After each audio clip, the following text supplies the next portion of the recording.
한 발 더 깊이 있게 뉴스 속으로 시사인이 만드는 정치 라이브 김은지의 뉴스인 4월 30일 방송 시작합니다. 안녕하세요. 저는 시사인 김은지 기자고요. 오늘 시작부터 소중한 선물이 도착했습니다. SJ 양님께서 슈퍼챗을 써주셨는데요. 시사인 구독자분들 오늘 하루 안녕히 살아내느라 애쓰셨습니다. 이렇게 인사를 다정하게 건네주셨는데 덕분에 또 저희 파이팅 하면서 시작해보겠습니다. 고맙습니다. 네, 첫 번째 코너 뉴스 리액션인데요. 쏟아지는 뉴스에 어떻게 반응해야 될지 알려드리는 시간입니다. 이번 주부터 함께해 주고 있는 김영아 기자. 안녕하세요. 안녕하세요. 네, 그리고 화요일의 뉴스 리액터 김준일 시사평론가. 안녕하세요. 네, 안녕하세요. 김준일입니다. 네, 신상의 변화가 생기셔서 벌써 댓글창에 이야기가 있습니다. 예. 그 평화방송에서 그 뉴스 공감이라는 6시 라디오 프로그램을 어제부터 이제 진행을 했습니다. 그래서 뭐 많이 성원해 주셔서 감사드리고 이거 보시고 네. 오시면 되지 않을까 그런 생각이 드네요. 네, 똑같습니다. 최원준 님이 같은 이야기를 해주셨는데요. 예, 예. 5시 시사인 6시 뉴스 공감. 네. 감사합니다. 예. 네. 아무튼 이제 서로 윈윈할 수 있었으면 좋겠다라는 생각이 들면서요. 첫 번째 뉴스 키워드 살펴보시죠. 85대 15대 7대 3. 네, 어제 영수회담에서 윤석열 대통령과 이재명 대표의 발언 비중을 두고 여야의 이야기가 좀 엇갈리고 있죠. 네, 그렇습니다. 민주당 박성준 대변인은 85대 15였다고 밝혔는데 대통령실의 홍철호 정무수석은 7대 3 비율 정도였다라고 설명했습니다. 이 숫자의 차이가 있긴 하지만 윤 대통령의 발언이 훨씬 많았던 것이 공통된 증언인데요. 특히 15분에 걸친 이재명 대표의 모두 발언이 화제였습니다. 이 대표는 독재화, 정치 실종 등의 표현 을 쓰면서 최상병 특검부터 민생지원금까지 윤석열 정부의 기조 변화를 촉구했는데요. 하지만 유의미한 합의는 나오지 않았습니다. 이태원 참사 특별법에 대해서는 윤 대통령이 민간조사위원회에서 영장 청구권을 갖는 등 독소 조항이 있어서 받아들이기 어렵다며 사실상 거부한 것으로 알려졌습니다. 또 최상병 특검과 김 여사 특검에 대해서도 별도 언급이 없었습니다. 이와 관련해서 여야 반응이 현재 첨예하게 갈리고 있는데요. 국민의힘에서는 이 소통과 협치에 물꼬를 텄다라는 부분에 주목하고 있는 반면 야당에서는 상황 인식이 너무 안일해서 국정이 우려된다라거나 알맹이가 없다라는 비판이 나왔습니다. 네, 어제 저희가 방송하는 시간에 실시간으로 보도 내용이 나오다 보니까 더 충분히 못 담았던 것 같은데요. 그러니까 평가를 조금 더 그래서 이어갔으면 한다라는 생각이 들거든요. 네. 김준일 평론가 우선 좀 어떻게 보셨어요? 총평부터. 그 오늘 민영배 의원이 아침 라디오에 나와서 복장 터진다 뭐 이런 말씀을 하셨어요. 그리고 한치의 뭐 오차도 없다, 한치도 예상을 벗어나지 않았다 이렇게 얘기를 했습니다. 뭐 크게 보면 비슷한 것 같아요. 사실 이렇게 될 거라고 예상을 했고 많은 사람들도 저도 맨날 방송 나와서 얘기했잖아요. 사람 죽기 전에 바뀌지 않는다. 안 바뀌었다. 오늘 뭐 지금 EBS 또 압수수색 들어갔어요. 유시춘 EBS 이사장 관련해서 지금 김영란법 위반 뭐 이라는 거죠. 그러니까 카드 이제 법인 카드를 좀 더 썼다는 건데 압수수색을 해야 되나? 카드 내역을 안 내는 건가? 뭐 이런 생각이 들어요. 그러니까 언론 탄압도 계속되고 있고 뭐 이런 생각이 듭니다. 그래서 나는 이게 뭐 이제 각자 해석은 다를 수 있는데 가장 첨예한 쟁점이 85대 15냐 7대 3냐 이게 가장 여야 엇갈리는 말이니까. 예, 예. 아니 그러니까 근데 용산 입장에서는 억울한 거야. 내가 계산을 해봤어. 85대 15는 5.7배고요. 7대 3은 2.3배야.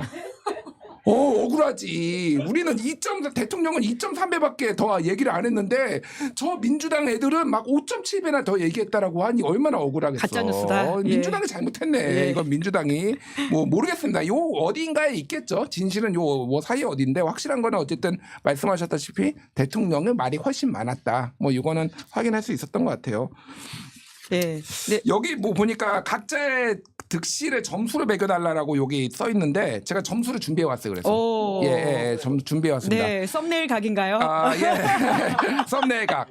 자, 윤석열 24, 이재명 65. 100점 만점인가요? 100점 만점이죠. 예, 과학적 근거가 있어요. 예. 지난주 금요일 갤럽 대통령 긍정이 24, 부정이 65였어요. 예. 반응이 정확하게 그렇게 갈리는 것 같아요. 보수 진영에서는 이거 봐라. 이재명 자기 또 와가지고 자기 얘기만 하니까 이러니까 영수회담 안 하려고 한 거 아니야? 이렇게 말씀하시는 분들이 있고 뭐 중도나 이제 진보 소위 말해서 대통령의 부정적으로 평가하시는 분들은 야 그러니까 이거 지금 하나도 안 변했잖아. 윤석열 대통령 본인이 아쉬워서 만나는 건데 어떻게 이렇게 안 변할 수가 있느냐 이렇게 얘기하신 것 같아요. 이게 얼마나 과학이냐면은 미디어 토마토가 지난주에 최상병 특검 이거 거부권 행사해야 되냐 말아야 되냐 여론조사했거든요. 행사하면 안 된다. 행사하면 안 된다가 그러니까 거부권을 행사하면 안 된다가 65.2고요. 네, 받아들여라. 예, 받아들여라. 거부권 행사해야 된 데가 23.5예요. 거의 비슷하네요. 그냥 똑같아요. 네. 아니, 내가 계속 얘기하자. 여조는 과학이다. 정확하게 지금 이렇게 여론이 갈려 있다 이렇게 보시면 될 것 같아요. 예. 네. 그 상황에서 한 발도 못 나갔기 때문에 그 점수 그대로 주겠다 이런 말씀으로 이해하면 되겠네요. 그대로 아마 이거 네. 그 여론조사가 다음 주 갤럽이나 이번 주 이제 갤럽과 전국 지표조사 보면 될 텐데 아마 거의 비슷하게 나오지 않을까 그렇게 보여집니다. 여론의 반등을 대통령 입장에서 좀 하기 힘들었을 것 같다라는 말씀이신데 알려진 대통령 발언 중에서 좀 눈에 띄는 게 그럼 있을까요? 대통령이 뭘 말씀을 하셨나요? 많이 하셨다라고 하는데 구체적으로 알려진 게 그렇게 많지는 않죠. 예, 예. 법무수석 만들겠다. 뭐 저는 이게 눈에 띄더라고요. 결국은 법무수석 이제 김대중 대통령도 민정수석 없앴다가 다시 부활시키지 않았느냐. 그러니까 우리가 법무수석을 만들 거다. 뭐 양해를 해달라는 건데 뭐 그 야당 대표가 양해를 할 사안인지는 모르겠으나 결국은 이거는 어떤 검찰에 대한 그립감을 놓지 않겠다. 그러니까 민심을 청취하기 위해서 법률수석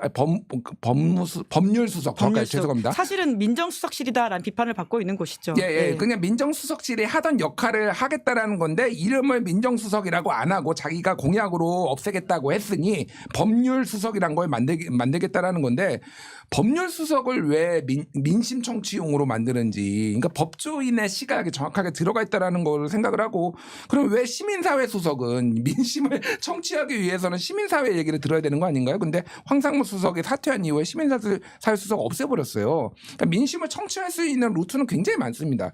근데 굳이 법률수석을 만들겠다라고 하는 거는 검찰에 대한 그립감을 놓지 않겠다. 뭐 이 정도로 해석을 하는 게 맞을 것 같아요. 네. 네. 시민사회 수석실은 또 이제 다른 사람들이 들어갈 수도 있다 이런 해석이 나오긴 있던데 우선 인선 좀 봐야 될 것 같다라는 생각이 들긴 합니다. 두 번째 뉴스 키워드 살펴볼까요? 김건희가 가정주부. 네, 어제 열린 선거방송심의위원회에서 최초로 위원이 김건희 여사의 명품백 수수 의혹에 대해서 한 말이죠. 네, 그렇습니다. 어제 선방심의 17차 정기회의가 열렸는데요. 김건희 여사의 명품 수수 의혹과 또 도이치모터스 주가 조작 의혹을 다룬 MBC 스트레이트 방송에 대해서 관계자 징계가 내려졌습니다. 이 법정 제재 중에서도 수위가 가장 높은 처분인데요. 지금까지 법정 제재가 30건 내려졌고 이 중 MBC에만 17건이 집중이 됐습니다. 이미 역대급이라는 수식어를 기록하고 있는 선방위인데요. 그중에서도 국민의힘 추천으로 들어온 최초로 위원이 한 말이 또다시 논란이 됐습니다. 이 평범한 가정주부에게 아버지의 인연을 강조하면서 접근을 했는데 그 선물을 거절하기가 민망해서 받았다. 그런데 갑자기 방송에서 가정주부가 청탁 선물을 받았다고 온 국민에게 떠드는 꼴인데 이게 얼마나 당황스럽고 참담하냐라고 말했습니다. 또 중앙선거관리위원회 추천으로 들어온 임정열 위원은 오히려 디올백을 건넨 최재형 목사를 두고 이 비난 가능성을 따지면은 국정농단한 최순실 씨보다 더 크다 하면서 우리 형벌에는 없지만 공공조직 교란 이런 죄를 만들어서라도 엄벌에 처해야 한다라고 발언하기도 했습니다. 네, 뭐 그 제재 내용도 내용인데 여기서 했던 발언들이 굉장히 좀 눈에 띈다라는 생각이 듭니다. 갑자기 방송에서 가정주부가 청탁 선물 받았다고 온 국민에게 떠드는 꼴이 얼마나 당황스럽고 참담하냐. 이런 발언이 이제 그 국가기관은 아니긴 하지만 지금 공공의 기록으로 나오고 있다는 건데요. 어떻게 보십니까? 일단 최철호 의원 이분이 이제 저한테 인간 자체가 편향됐다. 이제 선방심에서 이렇게 말씀하신 분이에요. 일단 편향된 사람이라서 죄송하다는 말씀을 드리고요. 이게 언론 보도마다 다른데 어떤 데는 가정주부라고 얘기가 나왔고요. 어떤 데는 아주머니라고 평범한 아주머니가 받은 뭐 이를테면 뭐 MBC라든지 기자협회부라든지 뭐 이런 데는 아주머니라고 나왔거든요. 두 가지가 좀 생각이 나요. 김건희 여사가 정말 이걸 좋아할까? 그 심기경호를 지금 선방심에서 열심히 하고 있는데 본인을 아줌마라고 칭하는 것에 대해서 김건희 여사님이 좋아할까? 나는 이 생각이 첫 번째 들고 김건희 여사는 굉장히 정무적 감각에 탁월하신 분이에요. 왜냐하면 선거 전에 아예 안 나타났잖아. 그러니까. 근데 계속 지금도 이를테면 루마니아 대통령 배우자하고 해야 되는데 비공개로 하고 있잖아요. 근데 본인의 이름이 계속 언급되는 게 외부에서 이거를 정말로 좋아할까? 이거 생각이 듭니다. 그래서 이분이 지금 코바코 전무로 간다라는 소문이 언론계에 파다해요. 예전에 코바코 한번 지원했던 걸로 알고 있는데 떨어졌어요, 그때는. 근데 지금 너무 열심히 하셔가지고 오히려 좀 가기 힘들지 않을까 이런 생각이 들고요. 또 하나는 이제 김건희 주부잖아요. 그래서 이제 특검법 이름을 김건희 여사특검법이 아니라 김건희 주부특검법으로 바꾸자 뭐 이런 제안을 드리겠습니다. 참 예. 우픈 현실이다라는 생각이 드는데 여튼 5월 10일까지 선방심의가 활동을 하거든요. 그러니까 이 말씀처럼 이제 김준일 평론가도 어떤 평가를 받게 됐었는데 예. 이 선방심의 활동이 무엇을 남겼다고 보세요? 일단은 개인으로는 제가 제일 많이 받았어요. 아 그런가요? 예. 그러니까 그 프로그램 이런 거 빼놓고 그 출연자로는 제가 7건인가 지금 이게 그 중에 법정 제재가 이제 3건 있고요. 선방심의 역사상에서도 기록 아닌가요 그러면? 아니, 그러니까 그거를 따로 카운팅을 하지는 않는데 어쨌든 예. 제가 나가는 방송을 쫓아다니면서 모니터링을 특정 단체에서 지금 하고 있고 그거를 민원을 제기를 하면은 똑같이 보도를 해도 그 얘기를 하는 거는 민원이 우리는 들어온 것만 처리를 한다라는 거예요. 똑같이 보도를 해도 그 방송만 딱 처리를 그렇게 하는 방식 이런 시스템이 그래서 선방심의 제도를 뜯어 고쳐야 되고 자세한 내용은 이번 주 시사인을 보시면은 커버 스토리로 나와 있습니다. 훌륭하십니다. 정말 꼭지를 여러 개 따고 가시네요. 네, 저희 시즌 1에서 뉴스 브리핑을 맡았던 이은계 기자가 전수조사를 해가지고는 이번 주 커버를 냈는데요. 실제 커버 이미지도 굉장히 인상적이고 관련된 기사를 보시면 좋겠다라는 생각이 들긴 합니다. 다음에 나올 박정태 선배도 얼굴이 네, 있더라고요. 박성태. 박성태 죄송합니다. 아마 지금 이 방송 보고 계실 것 같은데요. 그러니까 내가 지금 5번째 방송이라서 정신이 오락가락하고 있어. 박성태 선배도 커버에 있다. 네, 예. 살도 약간 빠지신 것 같아요. 그러니까요. 건강 관리도 하셔야 될 것 같다는 예. 생각이 듭니다. 네, 관련해 가지고는 저희가 또 이번 주 목요일에 이제 언론개혁 집중적으로 이야기하고 있는 정치인들과 함께 그 이슈도 다뤄보려고 하니까요. 또 많은 관심 부탁드립니다. 세 번째 뉴스 키워드 살펴볼까요? 네, 한국 GDP 14위, 멕시코에도 추월당해. 네, 그러니까 우리나라 국내 총생산 GDP가 세계 14위로 내려앉았다라고 하는 건데 2012년 이후에 11년 만이다. 네, 그렇습니다. 이 4월 29일 한국은행과 IMF에 따르면요. 지난해 한국의 명목 GDP가 1조 7,128억 원 달러로 집계가 됐습니다. 이게 1년 전보다는 약 2.3% 늘었는데 순위가 13위에서 14위로 떨어졌습니다.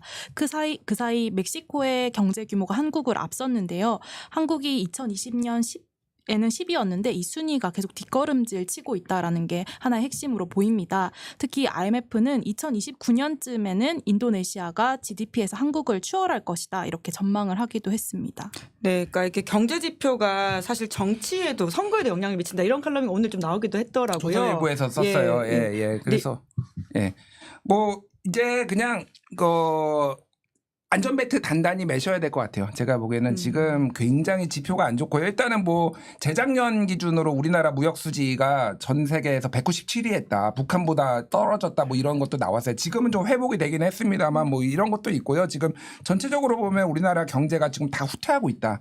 뭐 이렇게 보시면 될 것 같습니다. 그래서 이것뿐만이 아니라 지금 뭐 지표들이 워낙 많아가지고 뭐 말씀드리기도 그런데 지금 굉장히 안 좋아요. 일단은 역대급으로 지금 뭐 이를테면 외환 기금이라든지 외평 기금이라든지 이런 것도 지금 줄어드는 속도가 굉장히 빠르고요. 물론 그렇다고 당장 외환 위기가 올 건 아닌데 지금 환율 문제도 그렇고 아마 조만간 굉장히 좀 어려운 지금 연체율은 지금 시중은행 4대 은행 기준으로 5%대를 기록하거든요. 이게 2008년 금융위기 수준이라는 거예요. 지금 그 정도로 경기가 안 좋다고 본다라면은 지금 조만간 조금 뭐 마음을 좀 단단히 부동산 PF도 지금 터질 가능성이 있고 여러모로 준비를 하셔야 될 것 같아요. 네, 정부로서는 특히나 지지율과 직결되는 사안이기 때문에 이거 어떻게 관리해야 되나라는 생각이 들기도 하는데 개인이 다 좀 감당해야 되는 문제가 결국 되는 걸까요? 근데 저 다른 거를 떠나가지고 저는 이재명 대표가 얘기했던 전국민 뭐 이제 민생지원금 25만 원에 대해서 그 전에는 조금 유보적이었는데 지금은 돈을 좀 풀어야 된다라는 생각을 해요. 왜 그러냐면은 이게 그러니까 정부의 기능 자체가 통화량을 조절하는 게 있거든요. 그러니까 소위 말해서 경기가 침체가 되면은 시중에 돈을 좀 풀어가지고 통화량 자체를 유지를 해줘야 되고 과열이면은 좀 정부가 세금이나 뭐 다른 방법으로 빨아들여야 되는 기능이 있거든요. 근데 지난해에 정부가 국회 법으로 주게 돼 있는 지방 교부금 자체를 23조 원에 안 풀었어요. 그래서 지역 경제가 지금 굉장히 돈이 마른 이유가 그거 중에 하나거든요. 근데 지금 25만 원이라면은 13조 원 정도 든다라는 건데 지난해 풀었어야 되는 돈보다도 훨씬 적은 양이에요, 사실. 그러면은 긴급하게는 사실 어느 정도 이런 좀 처방이 좀 있어야 되지 않나 그런 생각을 합니다. 뭐 이거를 계속 주는 것에 대해서는 저도 좀 위험하다고 생각을 하지만은 기본적으로 통화량 자체가 너무 많이 줄었다 지금. 그러면은 글쎄요, 이게 근데 이재명이 얘기한 거라서 윤석열 대통령은 절대 받지 않을 거야. 그 이재명 표는 절대 받을 수 없지. 네. 그렇게 생각을 합니다. 예. 네. 정치권이 또 어떤 식으로 이 이슈를 굴러갈지 좀 지켜보도록 하고요. 네 번째 뉴스 살펴보죠. 네, 서울시 학생인권 조례 12년 만에 폐지. 네, 학생인권 조례 폐지가 충남에 이어서 두 번째다 이런 말씀이시죠? 네, 지난 4월 26일 서울시 의회에서 학생인권 조례가 폐지된 가운데 현재 논란이 커지고 있습니다. 서울시 의회는 국민의힘이 과반 의석을 차지하고 있는데요. 이 학생인권 조례에 성별과 성적 지향, 종교 등을 이유로 차별을 금지하는 내용을 담고 있는데 그것 때문에 그동안 보수 개신교 단체에서 오랫동안 공격을 받아왔던 조례이기도 합니다. 그런데 지난해 교권 침해 문제가 사회적 쟁점으로 부상하면서 그 원인으로 학생인권 조례에 비난의 화살이 가해지기 시작을 했습니다. 특히 지난해부터 충남에 이어 서울에서도 이 조례가 폐지된 건데요. 이 야당을 중심으로 거센 반발이 제기되고 있습니다. 조희연 서울시 교육감은 거부권을 행사하겠다면서 나흘간 천막 농성을 어제까지 진행을 하기도 했고요. 또 조국 혁신당 조국 대표가 농성장에 연대 방문을 가기도 했는데 이 학생 인권과 교권이 충돌하는 것처럼 현재 갈라치기 하고 있다라고 비판했습니다. 이재명 민주당 대표도 학생 인권의 대못을 박는 정치적 퇴행이라고 지적하는 한편 또 김준우 정의당 대표도 교사의 인권과 학생 인권은 함께 증진되는 것이지 상호 대립적인 관계라고 볼 수 없다라고 논평을 했습니다. 네, 전반적인 논평의 결이 비슷한데요. 이제 학생인권 조례가 지금 왜 이렇게 공방이 되고 이게 폐지되는 상황이라고 보시는지요? 아니, 그러니까 개정을 하면 안 돼? 나는 진짜 왜 이렇게 사람들이 다 극단적일까? 꼭 폐지를 해야 되나? 개정은 문제가 만약에 있다라고 본다면 그 조항에 대해서 개정을 하면 되잖아요. 근데 이제 이게 뭐 이제 보수층에 조금 어필을 하는 건데 저 오늘 그 오마이뉴스 기사가 굉장히 눈에 띄더라고요. 제목이 뭐냐면은 단독 우기일기 허용 조례 4명 학생 인권 조례 폐기 앞장. 그래가지고 얼마 전에 선거 총선 앞두고 서울시에서 이제 우기일기 공공장소에서 이제 못 걸게 했던 그 이제 조례를 폐지하는 조례를 냈다가 난리가 났잖아요. 근데 그거를 했던 분들이 또 똑같이 지금 했다라는 거예요. 그래서 리드를 이렇게 썼어요.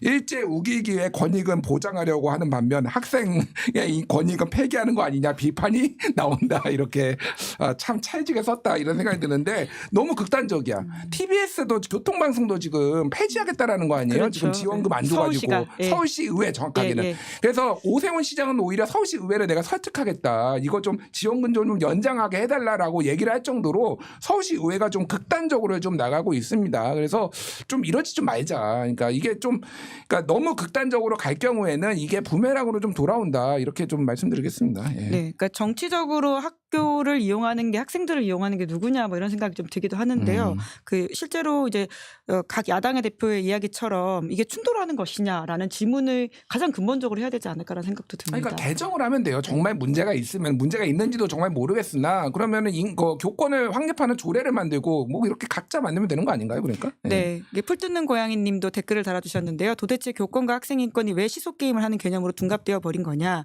정치하는 양반들 좀 반성했으면 한다. 이런 말씀도 써주셨습니다. 댓글에 이제 김준일 평론가 빨리 이제 가야 된다 이런 이야기도 있는 것 같은데요. 저희가 좀 칼같이 시간을 맞춰 드리려고 합니다. 그래서 매주 잘 뵙도록 하겠습니다. 예. 그럼 오늘은 여기까지 하겠습니다. 두 분 수고 많으셨습니다. 예, 감사합니다. 감사합니다. 네, 잠시 후에 박성태, 장성철 두 콤비와 함께하는 여의도 박장대소 있습니다. 잠깐만 기다리시면서요. 구독, 좋아요, 알림 설정 부탁드리겠습니다. 믿을 수 있다. 더 착한 보험.